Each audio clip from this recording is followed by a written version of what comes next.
नमस्ते साथियों, IAS PCS warriors में स्वागत करते हैं। और 17 बीपीएससी प्रीलिम्स का एग्ज़ाम हुआ था। उसके बाद से बहुत सारे प्रोटेस्ट हो रहे हैं और मैं प्रोटेस्ट में नज़र नहीं आया। ठीक है, इसके बहुत सारे रीजन्स हैं। मैंने पहले भी बताया कि जब पहली दिन प्रोटेस्ट था 18 तारीख को, उसके एक दिन पहले भी मैंने कम्युनिटी पोस्ट किया था कि मैं हरदम विद्यार्थियों के साथ हूँ।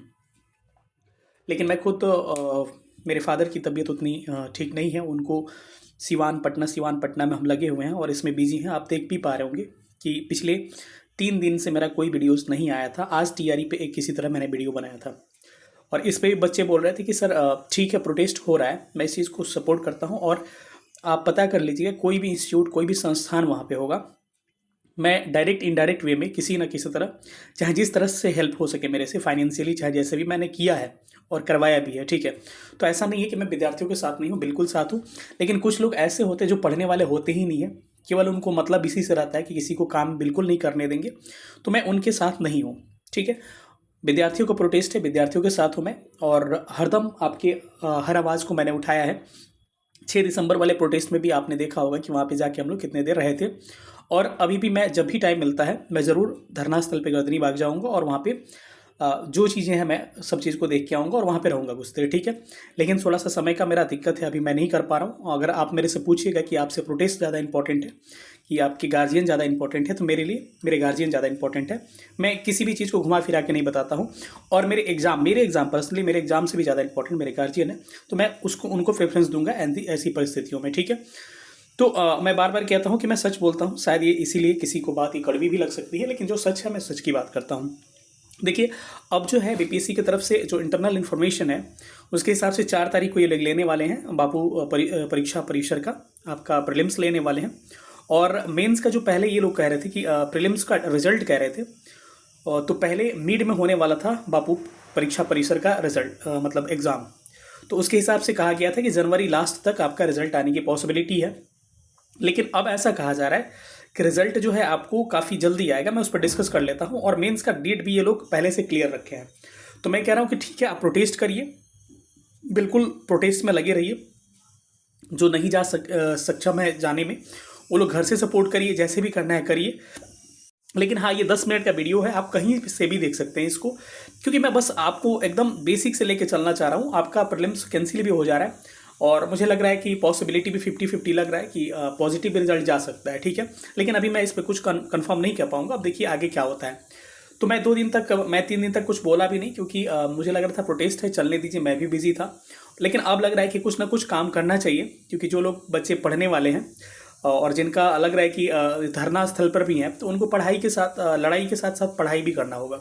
10-15 मिनट का वीडियो होगा, एक छोटा छोटा नमूना मैं दिखा दे रहा हूँ ताकि आपको मोटिवेशन भी मिले कि 68, 69, 66, 67 में क्या कट ऑफ गया है, मेंस का क्या गया है, प्रीलिम्स का, और कितने नंबर के पेपर होते हैं। आज के वीडियो में मैं डिस्कस नहीं करूंगा ये कि जीएस 1 में क्या क्या पूछे जाते हैं, कितने मार्क्स का क्या क्या होते हैं, ये नहीं। मैं ओवरऑल सारा पेपर की बात करूंगा कि टोटल पेपर कितने नंबर के होते हैं, आपके मार्क्स कितने अचीव करने होते हैं, और एक मोटा मोटी मेंस का और एक फाइनल सिलेक्शन के लिए आपके कितने मार्क्स अचीव करने पड़ेंगे। बस मैं आज इतना डिस्कस करने वाला हूँ। ठीक है, आगे जो भी मैं वीडियोज़ लाऊंगा उसको मैं बहुत सारे मेरे मित्र हैं जो इंग्लिश मीडियम से हैं, तो इंग्लिश मीडियम मेरा एक्चुअली जो है हिंदी मीडियम लास्ट में, मैंने मेंस हिंदी में लिखता हूँ। ठीक है, तो इंग्लिश मीडियम वाले बहुत सारे लोग हैं, अगर हो सकेगा तो उनसे भी मैं कुछ इंटरेक्ट करके वीडियो आपको इंग्लिश मीडियम में प्रोवाइड करने की कोशिश करूँगा, फुल्ली इंग्लिश मीडियम में। ठीक है, तो चलिए हम लोग इसमें सेशन में को स्टार्ट करते हैं और इसमें देखते हैं कि एक तिथि घोषित मेरे हम लोग को जहाँ पता चल रहा है कि आपको 17 जनवरी तक ये लोग कह रहे हैं कि रिजल्ट देने के लिए आपका मतलब जहाँ तक कि मुझे सूचना है कि 4 को एग्जाम होगा, उससे पहले स्कैनिंग वगैरह आंसर की आपको जल्द ही आ जाएगा। 1 सप्ताह में आंसर की आने वाला है, चौथे सप्ताह में दिसंबर का। और 17 तारीख को कहा जा रहा है कि 17 तारीख को आपका रिजल्ट आ जाएगा। मतलब अगर चीज़ें ठीक चीज़ें जो है ख़राब रहती हैं, कैंसिल नहीं होता है, तब की मैं बात कर रहा हूँ, मतलब बीपीएससी का अनुमान बता रहा हूँ। और ये लोग 21 मार्च को मेंस कराने के ताक में है। ठीक है, इन परिस्थितियों में आपको काफ़ी डिफिकल्ट हो जाएगा, जो नए स्टूडेंट हैं उनके लिए तो काफ़ी मुश्किल है। और उनको काफ़ी मेहनत करना पड़ेगा, तभी ये चीज़ें 2-2.5 महीना में हो पाएगा, नहीं तो काफ़ी मुश्किल हो जाएगा, क्योंकि 3 पेपर हैं। जिसको आइडिया बिल्कुल नहीं है वो बहुत परेशान हो जाएंगे। तो थोड़ा थोड़ा मोटा मोटी मैं आइडिया बता दे रहा हूँ। और सबसे पहले मैं दिखा देता हूँ कितने मार्क्स के पेपर होते हैं, क्या क्या होते हैं, फाइनल सिलेक्शन के लिए कितना चाहिए, मेंस क्वालिफाइंग के लिए कितना चाहिए, 66, 67, 68, 69 में कट ऑफ कितना गया है, इस पर थोड़ा सा मैं डिस्कस कर लेता हूँ। तो चलिए हम लोग सेशन को स्टार्ट करते हैं। इस पेज को आप देख पा रहे होंगे, देखिए 300 मार्क्स का जनरल स्टडीज 1 होता है। अब हम डिस्कस नहीं करेंगे जनरल स्टडीज 1 में क्या है, क्योंकि स्टेप बाय स्टेप मैं लेके चल रहा हूँ, वैसे आपको भी चलना होगा, क्योंकि आगे वीडियो जो आएगा उसमें डिस्कस करेंगे क्या क्या पूछे जाते हैं, कितने सेक्शन होते हैं, कितने नंबर का क्या क्या होता है, उस पर डिस्कस करेंगे। आज का वीडियो बस इतना ही है कि 300 नंबर का जनरल स्टडीज 1 होता है, 300 नंबर का जनरल स्टडीज 2 होता है, और 300 नंबर का आपका एसे होता है। और ऑप्शनल जो होता है मात्र 100 नंबर का होता है, और ये केवल क्वालिफाइंग होता है, तो इसकी कोई वैल्यू नहीं है।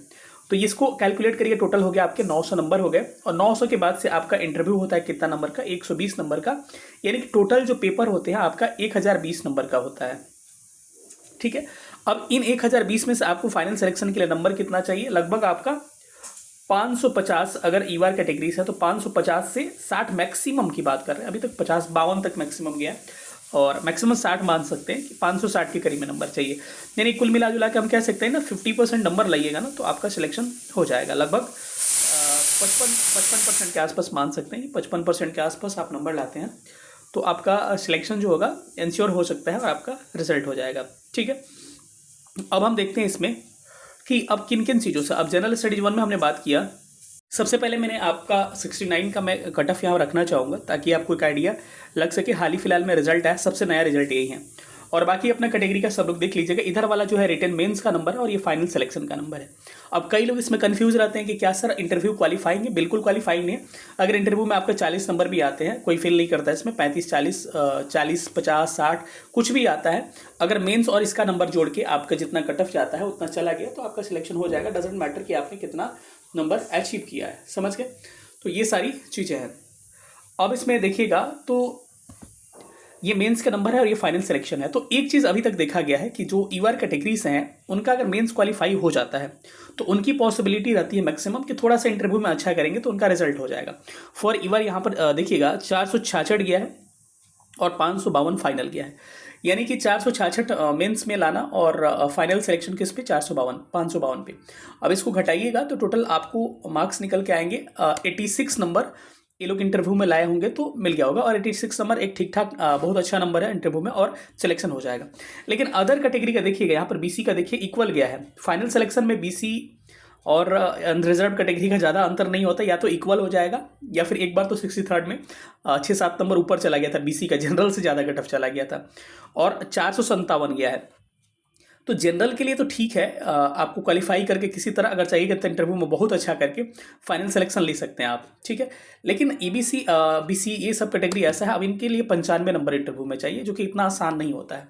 तो केवल बॉर्डर लाइन पे मेंस क्वालिफाई करिएगा तो मैक्सिमम पॉसिबिलिटी रहती है कि आपकी फाइनल सिलेक्शन नहीं होगा, बस इंटरव्यू आप दे पाएंगे। बाकी सारे कैटेगरी का आप देख सकते हैं कि एक मोटा मोटी 552 गया है फाइनल कट ऑफ, हम फाइनल की बात करते हैं, और मेंस का 466 गया है। अब हम देखते हैं ये 69 का 68 का देखते हैं। यहाँ पर आपके स्क्रीन पे दिख रहा होगा ये 68 का कट ऑफ है, और यहाँ पर मेंस का 447 गया है अनरिजर्व का, और 532 गया है आपका जनरल का। यहाँ बीसी का देखा है तो 430 गया है और 531 गया है, लगभग इक्वल ही है।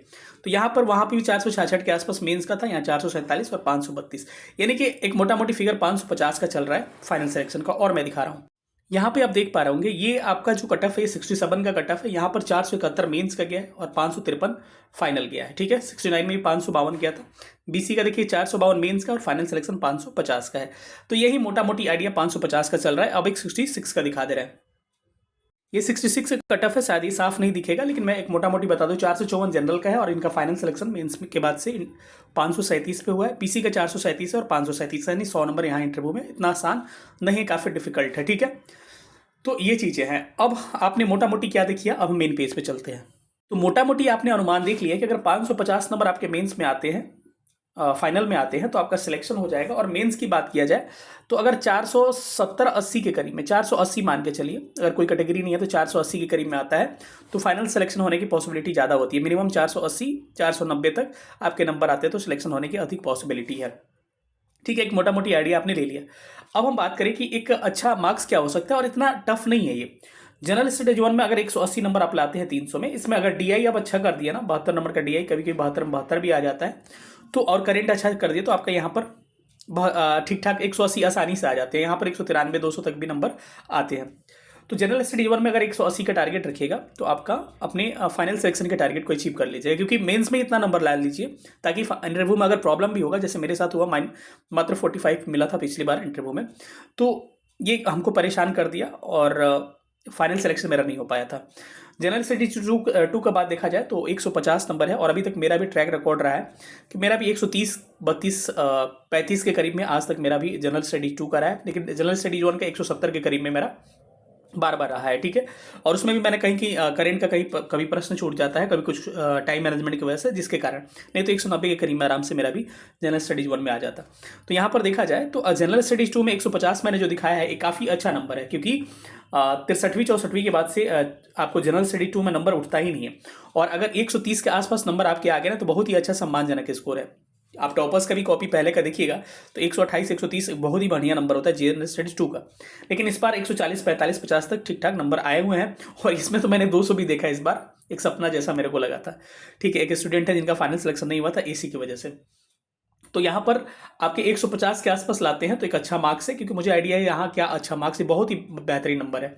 और एसी में 180 करीब में लाइएगा तो अच्छा मार्क्स है। और हिंदी मीडियम में एसी में बहुत ही नंबर उठे हैं, लेकिन इंग्लिश मीडियम को घबराना नहीं है, हर बार एक जैसा नहीं होगा, बैलेंस इस बार हो सकता है और ठीक ठाक नंबर आपको एसी में मिल सकते हैं। ठीक है, तो ये अगर आंकड़ा लेके चलते हैं तो आपको टोटल 510 नंबर आ जाएंगे। अगर मेंस में आपके 510 नंबर आएंगे तो आपका फाइनल सिलेक्शन कोई नहीं रोक सकता है, चाहे इंटरव्यू में कोई भी परिस्थितियां जनरेट हो। अगर इंटरव्यू में अगर यहाँ आपके 50 नंबर भी मिलते हैं ना, जो कि बहुत ही कम है, तो आपके कितने हो जाएंगे, 560 नंबर हो जाएंगे। और 560 नंबर एक बहुत ही बेहतरीन स्कोर है। मतलब ये सिलेक्शन के लिए एक मतलब एकदम श्योर हो जाएगा आपका सिलेक्शन। खूब खराब गया इंटरव्यू तो मैं फिक्स की बात कर रहा हूँ।